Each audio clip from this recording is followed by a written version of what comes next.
আর এই মুহূর্তে মানে যাকে ডাকবো চিন্তা করছে ব্যাপার কি তামিম ভাই কি শো শেষ করে দিল নাকি, আমার নাম তো বলে না, মানে প্রত্যেকবারই নাকি মিস হয়ে যায়, সে বলছে আমার নাম কখন বলবে কখন বলবে। Please welcome Khalid from Rajshahi comedy club. আপনাদের সবাইকে অনেক অনেক ধন্যবাদ। সামনে মাসে আবার একটা শোতে আপনাদের সবার সাথে দেখা হবে। Thank you very much. Thank you, welcome. আসসালামু আলাইকুম। ওয়ালাইকুম আসসালাম। তো এইখানে আসার সময় আমার মনটা খুব খারাপ ছিল। আমার ফোন আজকে হারিয়ে গেছে আর কি, আসার সময় কে যেন পকেট থেকে উঠাই নিছে, একটু চেক করে দেখেন আর কারোটা গেছে নাকি। সরি, আসলে দেখতে চাচ্ছিলাম যে কয়জন পকেটে হাত দেয়।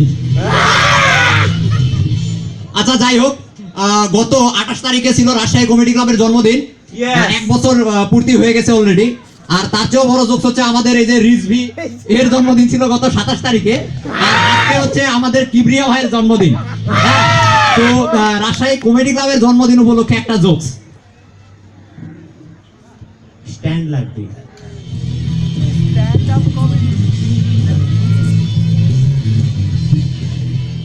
আমার দুই বন্ধু, হ্যাঁ, এক বন্ধুর নাম হচ্ছে তাকি আর একটার নাম বাঁধন।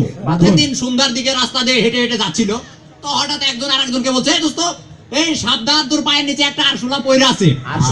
তো বন্ধু দেখলো সত্যি আরশোলা পইরা আছে, আরশোলাটাকে সুন্দর করে হাতে তুলে নিছে। তো আরশোলা বলতেছে, ভাই আপনি খুবই ভালো লোক, আপনার জন্য আমার জীবনটা বাঁচলো, আজকের দিনটা আমার জন্য খুবই স্পেশাল, আজকে আমার জন্মদিন। তো আমার বন্ধু বলল, ও তাই নাকি, very good, happy birthday to you. এটা কি ছিল? আচ্ছা যাই হোক, আমার একটা আপুকে দরকার দাঁড়ানো অবস্থায়, খারাপ কিছু করবো না। একটা আপু দাঁড়াবেন, দাঁড়াবেন। কোন পাশে? এই পাশে কোন আপু? কোন আপু? কারো সাহস নাই? এই সাহস। চলে আসেন, চলে আসেন, মাইক্রোফোনটা দেন। আচ্ছা আপু, এইরকম কি কখনো হয়েছে যে আপনার সামনে অনেক কিউট ছোট একটা বাচ্চা আসছে আর আপনি ওর গালটা ধরে একটু আদর করে দিয়ে বলছেন, ওমা হাউ কিউট বাচ্চা, আই লাভ ইউ বাবু, এরকম কি হয়েছে? মানে মেয়েরা অনেক মমতাময়ী হয়, এটা আমরা জানি, হয়েছে তো? বাচ্চার সাথে এত নেকামি করার তো কিছু নাই। ও না, এরকম হয়নি কি কখনো? এত কিছু করিনি বাচ্চার সাথে। ও আচ্ছা ঠিক আছে, থ্যাংক ইউ, আপনি বসতে পারেন। এই আপুকে চিনে রাখেন। আচ্ছা এই আপুকে চিনে রাখেন, এই আপু কিন্তু নেকা না। ও তো যাই হোক, আমার একটা বড় ভাই কিছুদিন আগে ফেসবুকে পোস্ট দিছিল। এটা মানে ফেসবুকে কি পরিমাণ মাতামাতি হয় এইটা নিয়ে একটা। তো ফেসবুকে পোস্ট দিতে এইরকম ছিল পোস্টটা, অনেক চলার শেষে তাকিয়ে দেখলাম শুরু থেকে সেইখানেই দাঁড়িয়ে আছি। তো বিভিন্ন জন নানা ধরনের কমেন্ট করতেছে, কেউ ওইটা কেউ ওইটা। তো একটা কমেন্ট ছিল এরকম, শোন, পরবর্তী নির্দেশ না দেওয়া পর্যন্ত তুই ওইখানেই দাঁড়াই থাকবি। তো যাই হোক, আমরা তো সিনেমা দেখছি, আমরা দেবদাস সিনেমা দেখছি, উপন্যাসও পড়ছি, শরৎচন্দ্র চট্টোপাধ্যায় এটা রচনা করছিলেন। তো দেবদাস সিনেমার একটা বিশেষ অংশের শুটিং চলতেছে, নায়ক মাতালের চরিত্রে অভিনয় করে। হ্যাঁ, তো শুটিংটা চলতেছে এরকম করে, ডিরেক্টর বলতেছে 3 2 1 0 অ্যাকশন। তো নায়ক বলতেছে, পারো, আমি তোমার জন্য পাহাড়ের উপর থেকে নিচে লাফ দিতে পারবো। তো ডিরেক্টর বলল, এই কাট, এই হচ্ছে না হচ্ছে না, এরকম করে না, মাতাল তো, মাতালের অভিনয় করো। তো আবারও 3 2 1 0 অ্যাকশন। পারো, আমি তোমার জন্য পাহাড়ের উপর থেকে নিচে লাফ দিতে পারবো। এটা কিছু হইলো, এবারে আসল মত দেন, হইতেছে না। তো তারপরে নায়ককে আসল মত দেওয়া হইলো। তারপরে নায়ক ডায়লগ বলতেছে 3 2 1 0 অ্যাকশন। পারো, আমি তোমার জন্য পাহাড়ের নিচ থেকে উপরে লাফিয়ে ঢুকতে পারবো।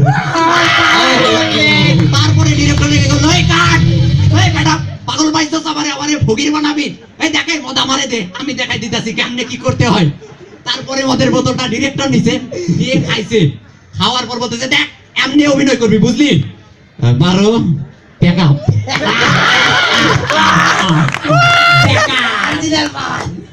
এই দেবদাস একদিন করলো কি, পারুর রুমে গিয়ে হিসু কইরা দিছে, তো পারু বলতেছে, দেবুদা এইটা তোমার কি ধরনের আচরণ, তুমি আমার রুমে হিসু কইরা দিলা? তো দেবদাস বলতেছে, আর বলিস না রে পারু, তোর কষ্টে এত কষ্টের নেই তো হইছি যে এখন চোখের জল রাস্তা ভুল কইরা বের হইতেছে।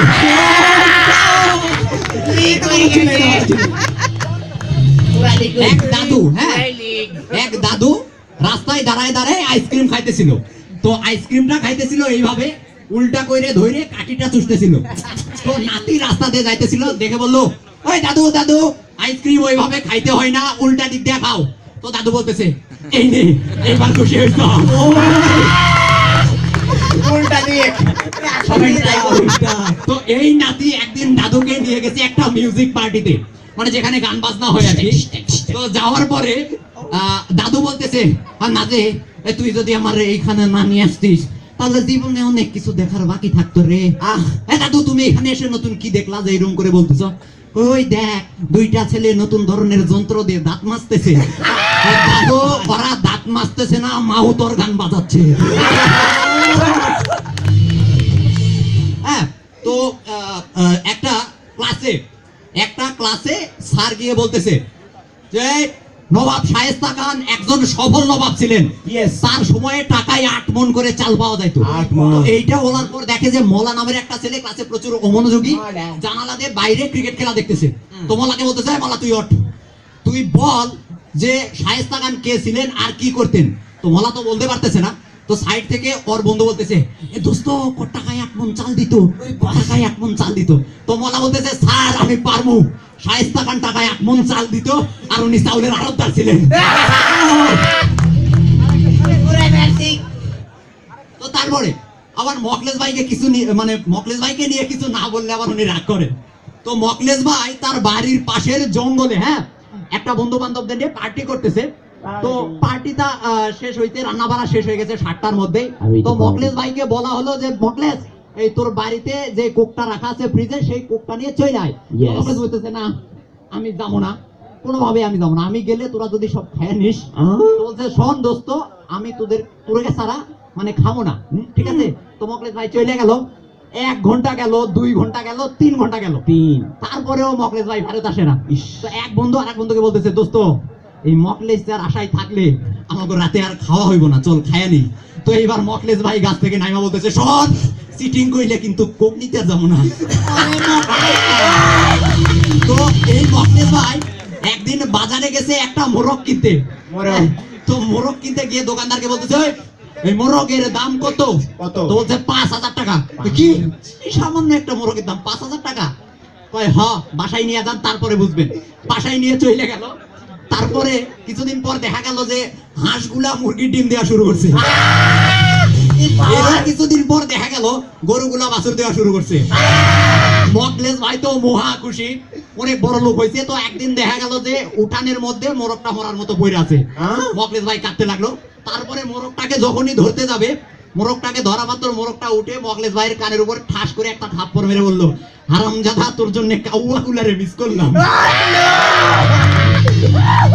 তো আপনিও সবাই ভালো থাকবেন। অবশ্যই।